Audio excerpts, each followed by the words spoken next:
Ce soir, on va parler de migration Nuxt. C'est moi. Je m'appelle Jonathan Barthélémy. Je suis front lead et en même temps instructeur. Je fais du conseil aussi chez Nuxt Lab, donc la société qui édite le framework Nuxt. Et je suis également un ancien de Zenica puisque j'ai bossé à Zenica Paris pendant 3 ans, 3-4 ans. Je suis sur les réseaux avec Jonathan Barthélémy, sans les voyelles à la fin. Et vous pouvez scanner mon petit QR code pour me retrouver plus facilement. Donc ce soir, on va parler de Nuxt 3, qui est la nouvelle version du framework Nuxt. Euh, Quelqu'un a déjà fait un peu de Nuxt 2 ici avant? Beaucoup de monde, très bien. Un des grands enjeux actuels qu'on a, c'est justement cette migration 3, parce que pour les personnes peut-être qui ont essayé, c'est vrai qu'on a complètement changé d'écosystème, complètement changé de paradigme et d'outils. Et ce soir, je vais essayer de vous montrer un peu ce qui se passe et pourquoi est-ce qu'on a fait ça. Donc Nuxt 2 à la base, c'est ni plus ni moins qu'une espèce de surcouche de Vue.js sur laquelle on a ajouté un peu de SSR pour pouvoir être mieux référencé sur les différents crawlers qu'on peut avoir sur Internet et également aussi dans des soucis d'optimisation de performance puisque on avait du pré-rendering et on pouvait avoir du contenu dynamique sur nos SPA.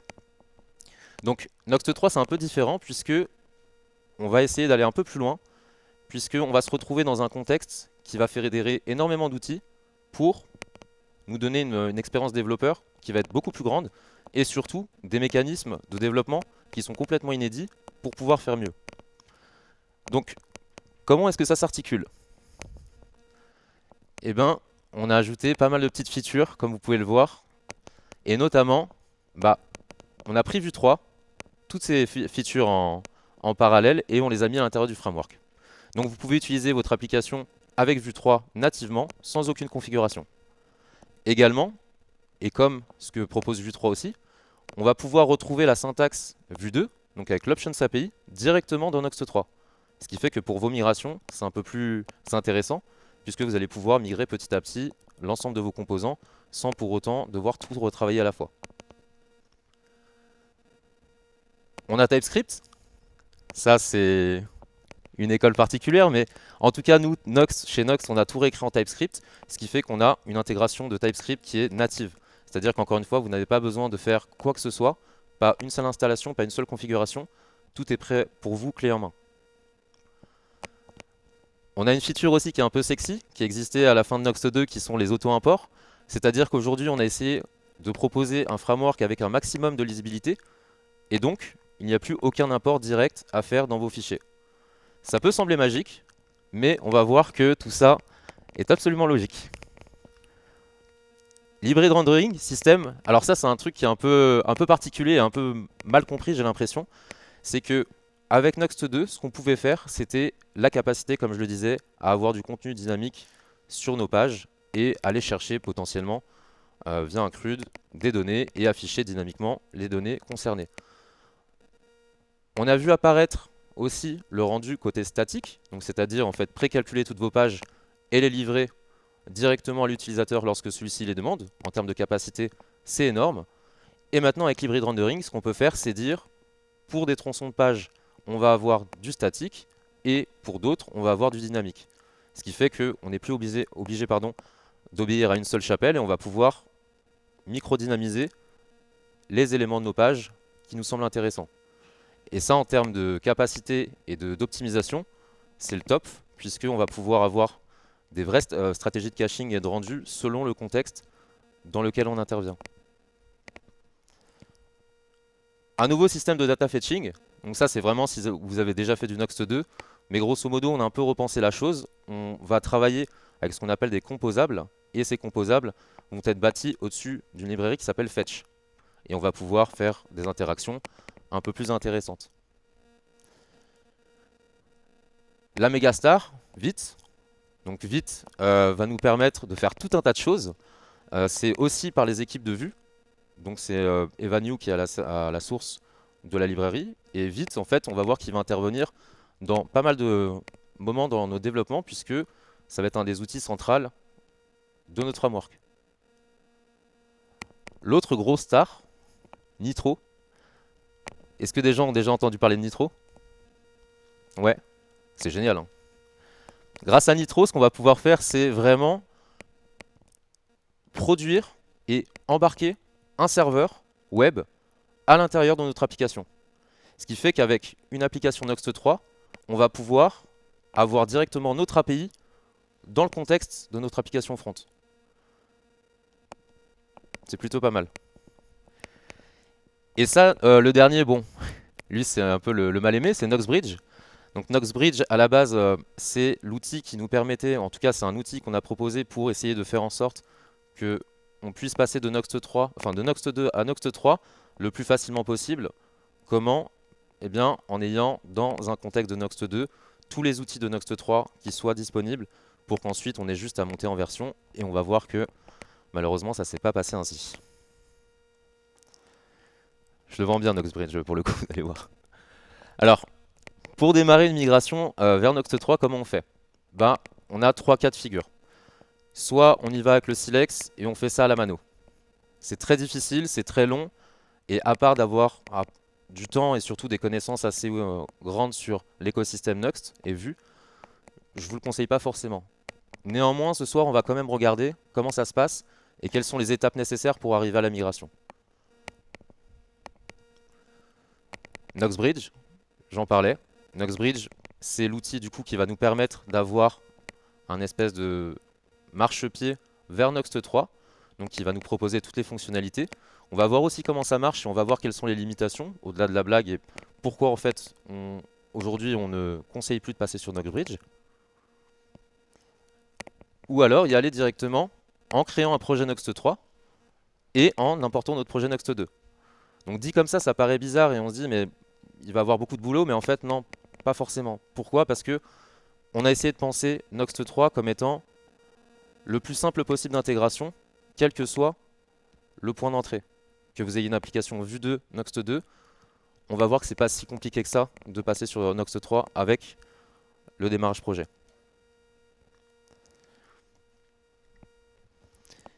Donc, dans le cas où vous voulez partir sur une migration à la mano, bon déjà bon courage.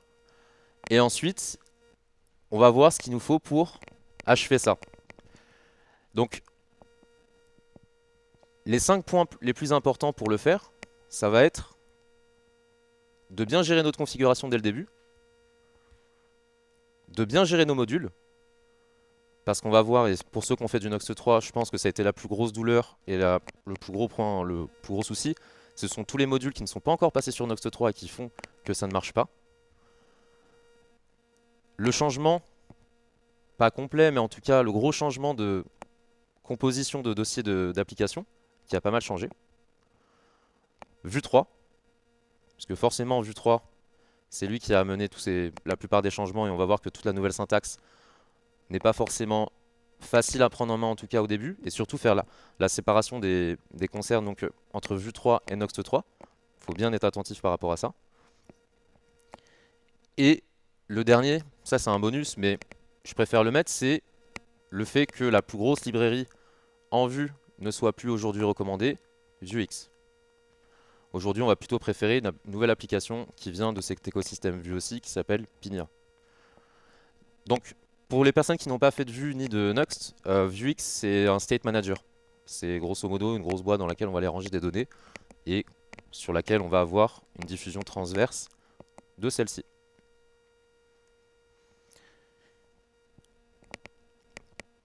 La première étape, comme je le disais, pour une migration manuelle sur Noxt 3, c'est une bonne configuration. Pourquoi une bonne configuration?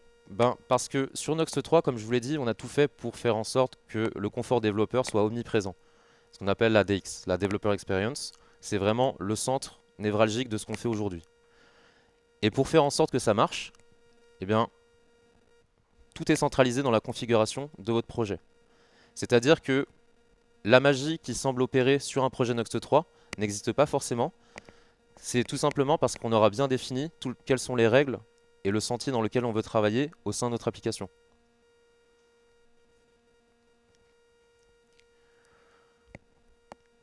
À l'intérieur de la configuration, on va avoir des changements qui vont être, on va dire, bloquants, cassants par rapport à Noxt 2. C'est que pour les personnes qui ont travaillé avec Noxt 2, on avait un fichier de configuration qui allait pouler soit plusieurs fichiers de configuration, par exemple le tsconfig, le slint, etc. Ici, on va tout centraliser à l'intérieur du fichier. On va avoir des clés de propriété qui vont être accessibles pour l'ensemble des librairies et des modules utilisés. Et on va pouvoir également ranger toutes les propriétés qui sont relatives à notre application, donc les propriétés secrètes et publiques, donc notamment les tokens, etc., puisqu'on met à disposition une nouvelle API qu'on appelle Runtime Config.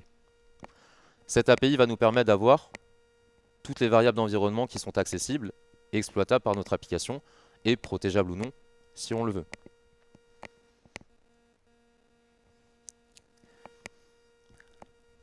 Pareillement, tous nos modules, tous les modules de votre application ont été complètement repensés, puisque sur Noxt 3, si vous analysez les benches, bon, en général, je suis pas très fan de ces benches fournis par chaque framework pour dire qu'il est le meilleur et le plus rapide.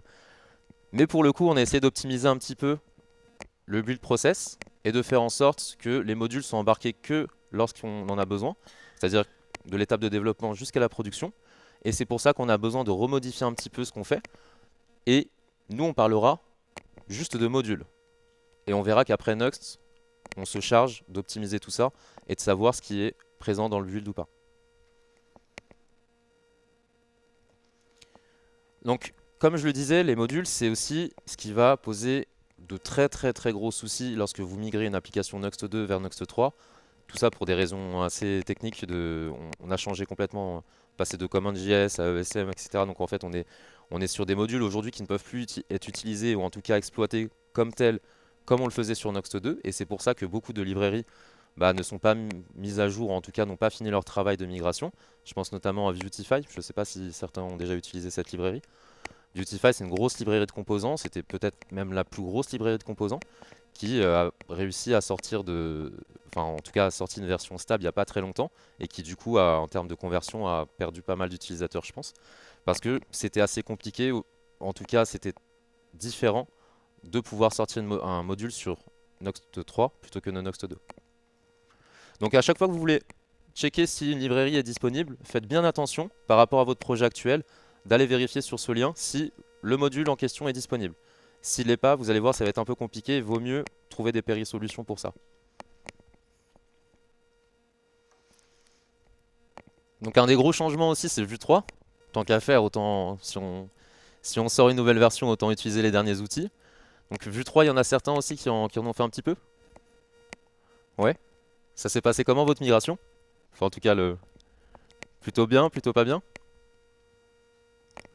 Ouais.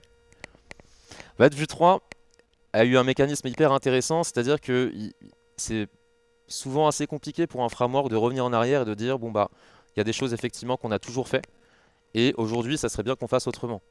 Le créateur de Vue.js, c'est un peu ce qu'il a fait. Il a repris dans le contexte tout ce qu'il avait fait, tout ce qu'il avait produit, qu'est-ce qui pouvait être amélioré au risque de casser certaines pratiques qu'on avait. Et donc c'est pour ça qu'on a une réécriture complète du framework qui fonctionne avec une nouvelle syntaxe et une nouvelle philosophie d'appréhension du framework. Il y en a une qui n'est pas moindre, puisque toute la base de structuration d'un composant aujourd'hui a complètement changé. Avant, on utilisait un API qu'on appelait d'option, et maintenant on parlera plutôt de composition API.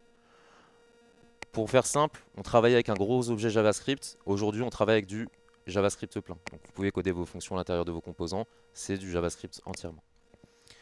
Pour ça,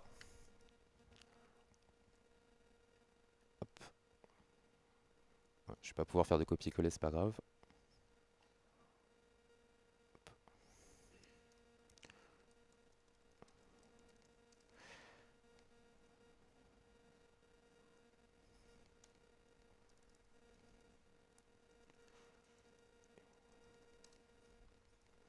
J'ai peut-être plus un internet, non?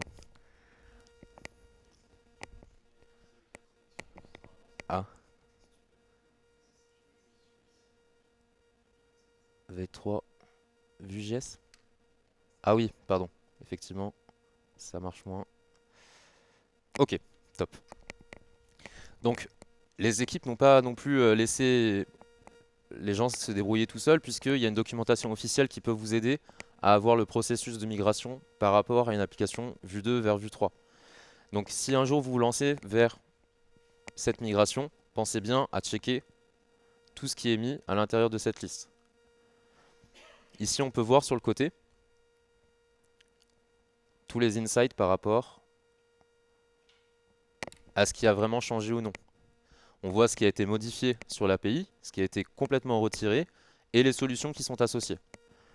Par exemple, en Vue.js, on utilisait beaucoup ce qui s'appelle d'un filtre. Un filtre, ça nous permettait d'avoir une opération de transformation sur une chaîne de caractères, et aujourd'hui, ça n'existe plus. Eh bien, plutôt que de dire bon bah c'est cassé et c'est tout et vous faites comme ça, non, il y a quand même une explication derrière, un pourquoi du comment, et surtout un pendant Vue 2, Vue 3. Donc c'est une documentation qui est assez complète, donc je vous recommande toujours de regarder lors d'un travail de migration ce petit document.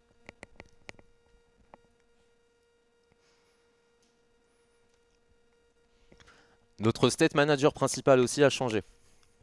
Je crois que c'est un peu pareil en React, Redux c'est plus très utilisé maintenant. Nous c'est pareil, sauf qu'on en utilise toujours un, mais qui n'est plus le même. Aujourd'hui on va préférer Pinia. Pinia c'est un autre state manager qui est fait par une personne qui est à la fois sur l'équipe Vue et Nox qui s'appelle Eduardo et qui a produit du coup un state manager qui est super intéressant puisque on va l'enrichir de données qui sont incroyables. Je ne sais pas si vous avez entendu parler des DevTools côté Nox. Il y a eu une présentation incroyable qui a été faite à la Vue.js Conf où il y a eu quelqu'un qui a présenté des DevTools spéciales pour Nox et ça fonctionne avec. Ça c'est incroyable, ça veut dire qu'on va pouvoir rejouer, faire pas mal de trucs à l'intérieur.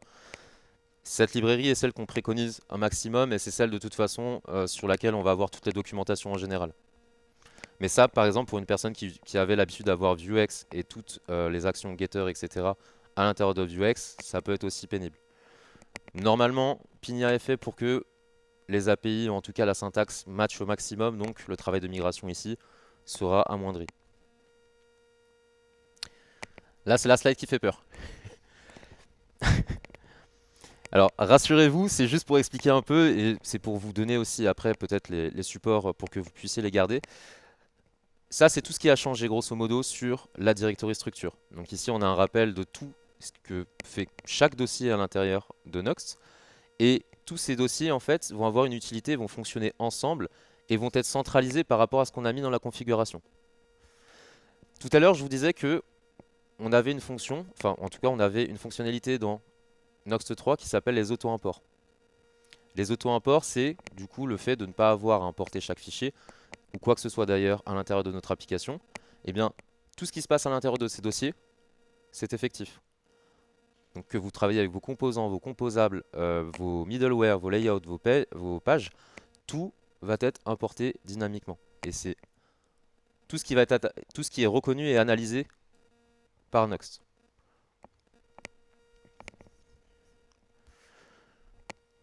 Deuxième solution pour migrer, c'est NoxBridge.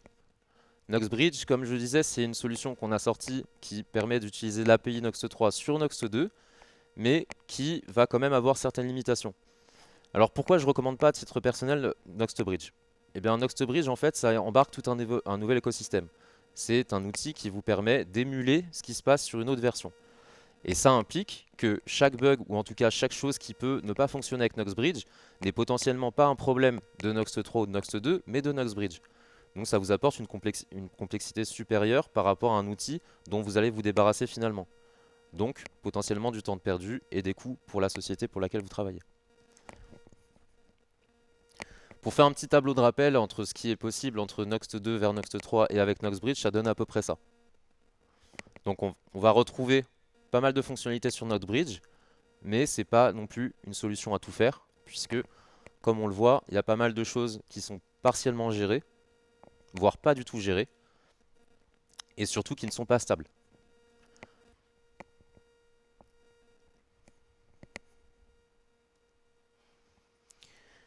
Donc, nous ce qu'on préconise chez Nox, c'est directement de partir sur la troisième solution, si vous pouvez le faire, bien sûr, bien entendu, c'est de démarrer directement un projet avec Noxt 3.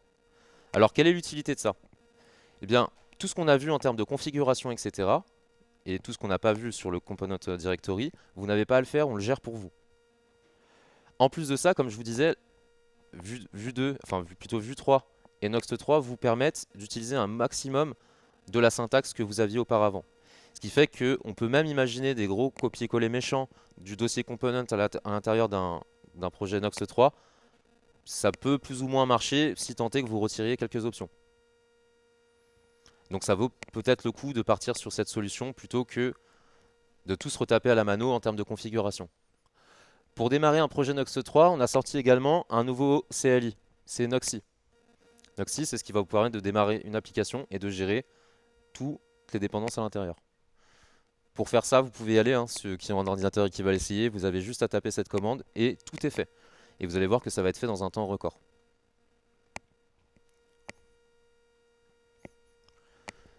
Une fois que vous avez votre projet qui est construit avec vos composants, vos pages, votre routing, vous avez à peu près tout. Puisque en termes de configuration, encore une fois, on essaie de limiter un maximum les inputs utilisateurs.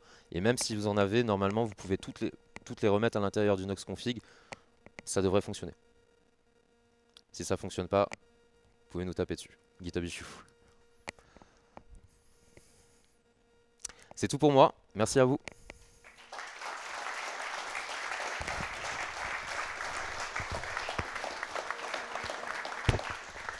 Est-ce que vous avez des questions?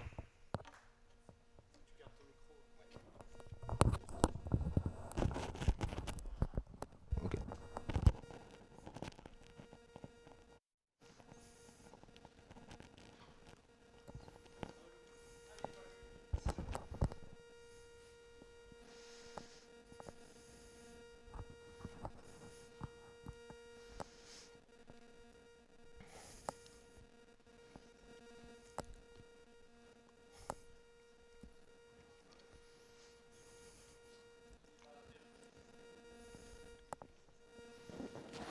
Hop.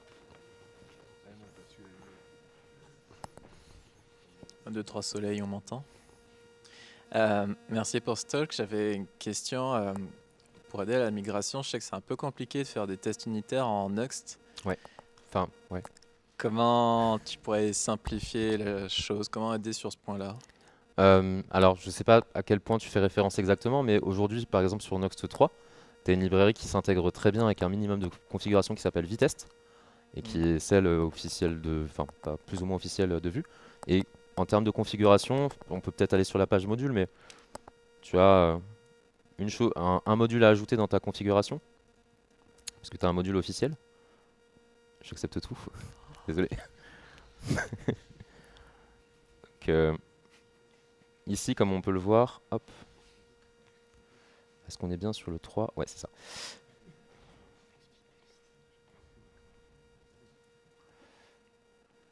En termes de configuration, ici, on est sur quelque chose où on ajoute juste simplement la librairie, l'ajouter dans les modules, donc à l'intérieur du define Noxt config, et à la suite de ça, tu peux commencer d'ores et déjà à faire tes tests.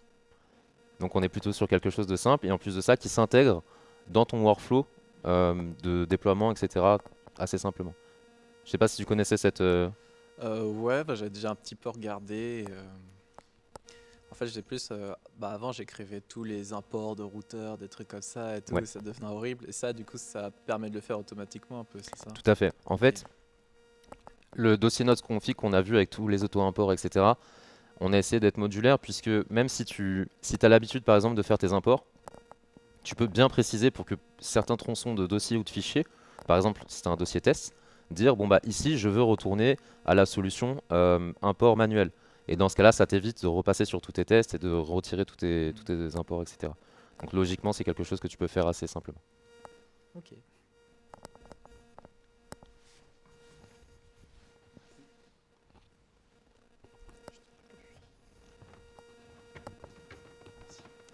Merci pour la présentation. La question que je me posais, c'était, donc tu as parlé de Nuxbridge, tout en disant, je vous le recommande pas. Oui. D'ailleurs, je filmais là, c'est ça? Non, parce que je me disais, tiens, moi je vais avoir une migration à faire, et je me suis dit, pourquoi pas? Et dès que tu as dit, je vous le recommande pas, je me suis dit, bon, une personne qui bosse pour Next et qui dit, je vous le recommande pas, c'est à combien vraiment pas ou Alors, c'est en toute transparence, vraiment pas. Et d'ailleurs, ouais, Désolé. D'ailleurs, sur la doc, mais blague à part, on l'a précisé sur la doc, on a essayé de mettre un bandeau en expliquant que nous-mêmes, en fait, on ne faisait plus de de maintenance, pardon, pour Knoxbridge et qu'il valait mieux partir sur une des deux solutions. Donc les deux solutions étant partir à la mano ou alors sur un scaffold de new projet. Parce qu'en fait, sur le CLI qu'on a actuellement, tout est fait logiquement pour faciliter un maximum la migration. Donc c'est un faux ami au final, Knoxbridge, parce que j'ai vu pas mal de boîtes et Dieu sait qu'il y en a eu beaucoup sur lesquelles qui étaient empêtrées dans un contexte de Knoxbridge et qui n'arrivaient pas forcément à en sortir, ou même qui avaient cette peur de est-ce qu'on est en train de casser du Vue, du Nux ou du Knoxbridge. Et c'est vrai que c'est assez compliqué dans ce cas-là. Donc vaut mieux essayer de le faire à la mano. Enfin, ou en tout cas, quand je dis à la mano, c'est partir d'une nouvelle application et essayer de l'implémenter à l'intérieur. Ça prendra peut-être un peu de temps, mais au moins, c'est être sûr d'avoir un listing d'erreurs qui est associé toujours à Nuxt 3 ou à Vue 3, et en plus de ça, d'avancer dans un terrain connu, puisque tu n'avances pas dans les problématiques d'un utilitaire que tu utilises plutôt. Ça marche, merci. Hop, pendant que je vais aller tout au fond, parce qu'il y a quelqu'un qui avait une question tout au fond. Tu travailles sur quoi en ce moment sur Nux, Jonathan? Tout ce qui est conseil. Tout ce qui est conseil, développement, bah justement aider un peu les entreprises à migrer de Nuxt 2 vers Nuxt 3. Parce que c'est vrai qu'il y a pas mal de choses qui sortent, on a pas mal de versions qui sortent, donc c'est... Voilà. Ok, merci. J'ai pas compris pourquoi Vuex n'est plus privilégié. Je ne sais pas ce qu'apporte Pigna par rapport à Vuex. Alors, alors, en fait, c'est encore une fois, c'est des choix politiques. Vuex, ça a été un super outil dans la mesure où ça permet de sortir, enfin, d'avoir un state manager qui était robuste et qui fonctionne très bien d'ailleurs, mais qui était assez lourd en application. Je ne sais pas si vous regardez un peu comment réagissait Vuex. Vuex, c'est quand même un outil qui était assez lourd. Là, aujourd'hui, on a une solution Pigna qui s'intègre bien avec l'environnement et l'écosystème actuel, qui peut intégrer des modules, etc. Et c'est ce pourquoi on privilégie plutôt cet outil plutôt que Vuex, tout simplement.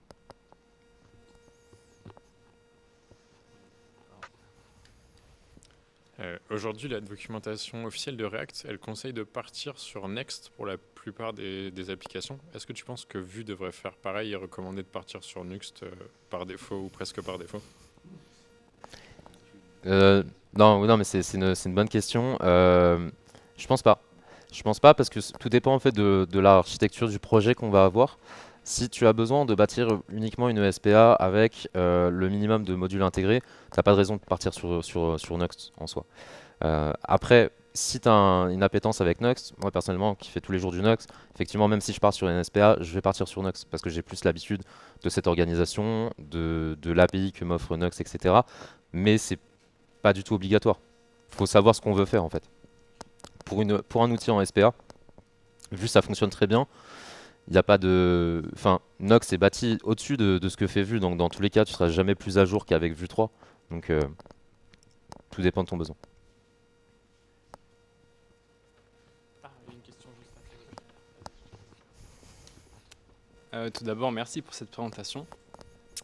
Du coup, la montée de version de Vue 2 à Vue 3, en effet, elle a été assez chaotique pour beaucoup d'utilisateurs du coup, certains ont passé côté React.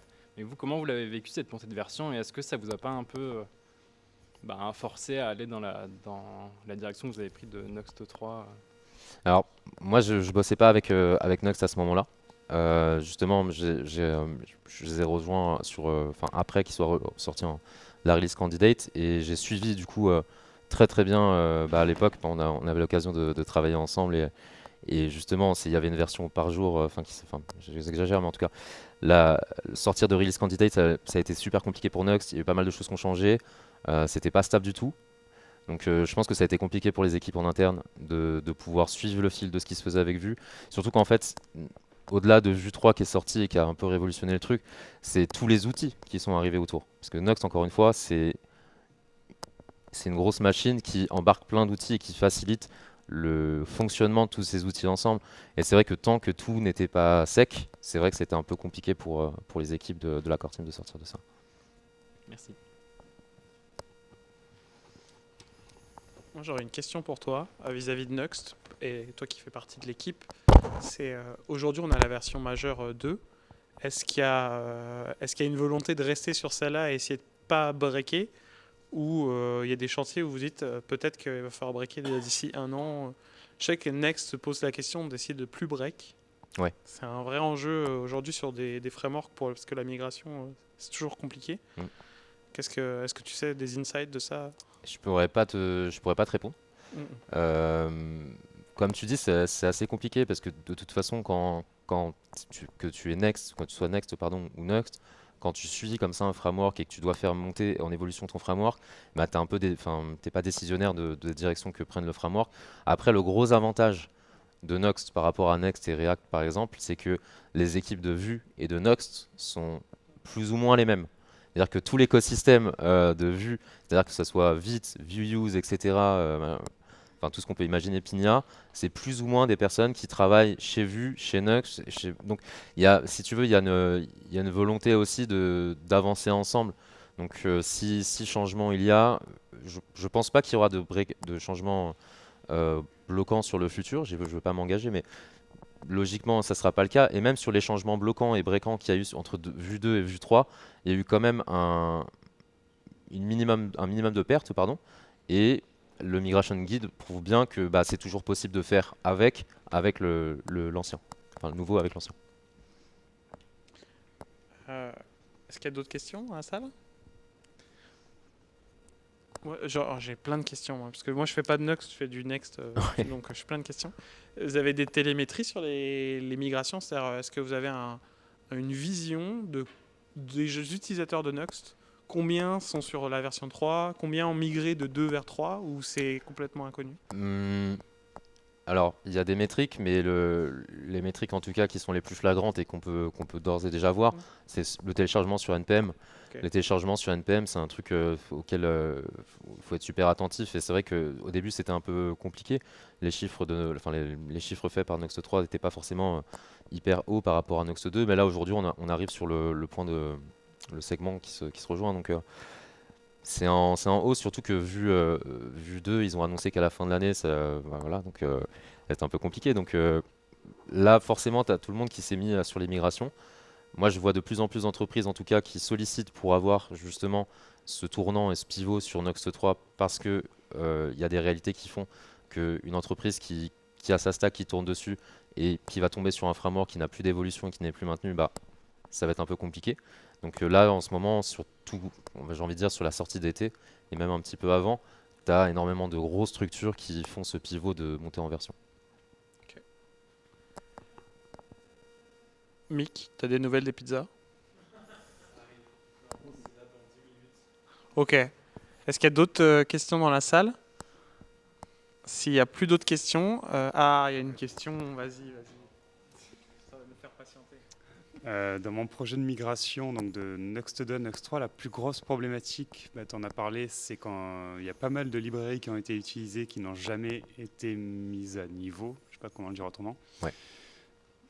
Comment faire au mieux, justement, quand tu disais partir d'un projet, c'est ce qu'on essaie de faire, de partir de zéro sur un projet Next 3 et de remonter au fur et à mesure. Est-ce que le mieux, c'est d'utiliser soit de nouvelles librairies et on monte pas à pas, soit est-ce qu'on... Il n'y a pas du tout de passerelle possible sur ces librairies qui n'ont pas été montées? Alors, c'est une bonne question. Parce que j'ai été aussi confronté à ce genre de situation et c'est pas drôle. Bon, déjà, ce qu'il faut dire, c'est que c'est de moins en moins le cas. Il y a beaucoup de librairies là maintenant qui ont fait ce passage de migration Next 2 vers Next 3 via des modules officiels et qui permettent aujourd'hui d'utiliser, mais c'est pas le cas de toutes. Que faire dans ce cas-là?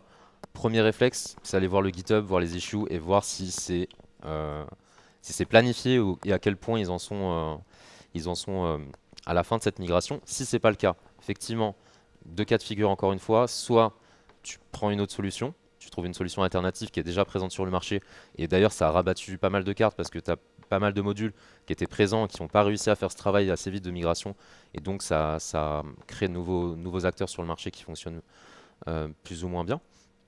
Ou alors, Silex, et tu crées un wrapper toi-même, mais c'est pas, encore une fois, c'est en contexte projet, je peux bien comprendre que c'est pas on n'a pas le temps quoi de faire ça. Donc le mieux c'est de regarder les GitHub, essayer de checker, voir un peu ce qui se passe et dans le cas où tu peux, c'est passer par des alternatives le plus possible. Parce que de toute façon, il faut se dire que les librairies qui ont fait ce travail de migration assez vite sur Nuxt 3 et qui sont sur le marché, c'est en général des entreprises qui suivent à fond un peu l'open source, qui sont assez attentives à ce qui se passe et qui font en sorte d'être présentes et qui ont une grosse communauté derrière.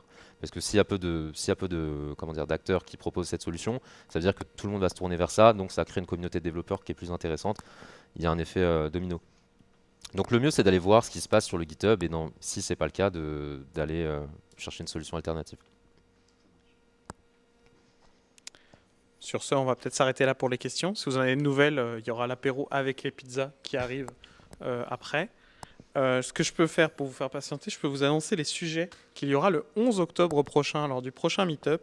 Je n'ai pas encore créé la page Meetup, laissez-moi vivre. Un des premiers sujets, c'est le starter dont je suis le héros. Je crois qu'il y a 3 speakers, ils viennent de l'autre bout de la France pour vous parler de starter de projet en JS. Donc comment faire un starter de projet et le mutualiser, le versionner, etc. Voilà.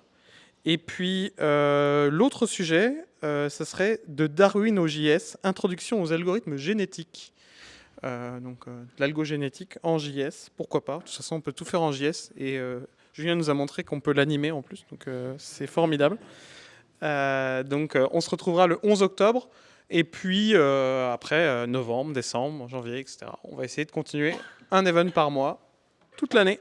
Allez, merci encore Jonathan.